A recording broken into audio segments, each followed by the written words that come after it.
അങ്ങനെ നേരെ നമ്മൾ വിചാരിച്ച സ്പോട്ടിലേക്ക് എത്തിയിട്ടാണ്. ഫസ്റ്റ് നമ്മൾ പറഞ്ഞിട്ടുണ്ടായിരുന്നു ഇവിടെ തന്നെ പോവാന്ന്. പിന്നെ അവർക്ക് കുട്ടികളെല്ലാം ഉണ്ടായതുകൊണ്ട് നമ്മൾ വെള്ളത്തിൽ കളിക്കാമെന്ന് വിചാരിച്ചാൽ അടുത്തേക്ക് പോയതാണ്. പിന്നെ നേരെ നമ്മൾ ഇവിടത്തേക്ക് തന്നെ എത്തിയിട്ടാണ്.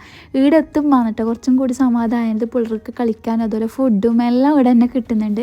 അങ്ങനെ ഫസ്റ്റ് പിള്ളേരൊക്കെ കളിച്ച ശേഷം നമ്മൾ ഇവിടുന്ന് ഫുഡൊക്കെ എന്തെങ്കിലും ഓർഡർ ചെയ്തിട്ടുണ്ടായിന്. അതേപോലെ ഡൈനാമിക് മോമോസും പിന്നെ ലോഡർ ഫ്രൈസും അങ്ങനെ കുറേ ഐറ്റംസ് ഓർഡർ ചെയ്തിട്ട് നമ്മളിവിടെ 2 ലോഡർ ഫ്രൈസ് ഓർഡർ ആക്കിയിട്ടുണ്ടായിരുന്നു. ഒന്ന് നമ്മ ഓർഡർ ആക്കി ചെയ്തിട്ടുണ്ടായിന്. പക്ഷേ നമ്മുടെ നാട്ടിൽ കിട്ടുന്ന അത്ര ഒന്നും വലിയ ടേസ്റ്റ് ഇല്ല. എന്ന് വെച്ചാൽ ക്വാണ്ടിറ്റി വളരെ കുറവാണ് കേട്ടോ എനിക്ക് തോന്നി. പിന്നെ നമ്മൾ 4 ആൾ കഴിക്കുമ്പം ഒരു ബൈറ്റ് എടുക്കുമ്പോഴൊക്കെ കഴിയുന്നതേ ഉള്ളൂ കേട്ടോ ഈ സാധനം. അങ്ങനെ കഴിച്ച് തീർക്കാന്ന്. പിന്നെ ഇവിടുന്ന് കുറേ ഐറ്റംസ് നമ്മൾ ട്രൈ ചെയ്തിട്ടുണ്ടായിരുന്നു കേട്ടോ. പിന്നെ ഇവിടുത്തെ പ്രത്യേകത എന്ന് പറയുന്നത് നമ്മൾ ഫസ്റ്റ് ഓർഡർ കൊടുക്കണം. ഓർഡർ കൊടുത്ത ശേഷം നമുക്ക് ഫുഡ് തരും. അങ്ങനെയാണ് കേട്ടോ ഇവിടുത്തെ അവസ്ഥ. അങ്ങനെ ഞാൻ ഓർഡർ ചെയ്തിട്ടുണ്ടായിരുന്നു മസാലപ്പൂരി കേട്ടോ. എനിക്ക് ഭയങ്കര ഇഷ്ടമാണ് മസാലപ്പൂരി. ഞാൻ മസാലപ്പൂരി ഓർഡർ ചെയ്തിട്ടുണ്ടായിരുന്നു. അങ്ങനെ കിട്ടിയിട്ട് എല്ലാവരും ഒന്നിച്ച് കഴിക്കുമ്പോൾ ഒരു വേറെ തന്നെ ഒരു പങ്ക് കേട്ടോ.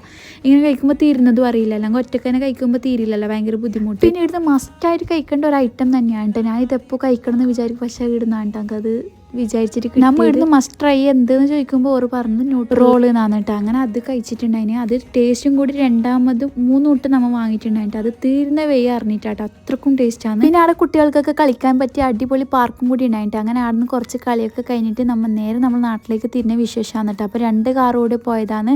അങ്ങനെ സെപ്പിൻ്റെ കൈ പൊളിഞ്ഞിട്ടുണ്ടായിന് കേട്ടോ. അപ്പം എത്ര ഞാൻ വിശേഷം. അപ്പോൾ എല്ലാവരും ലൈക്ക് ചെയ്ത് വെക്കുക. അടുത്ത വീഡിയോ കാണുന്നവർക്കും ബൈ.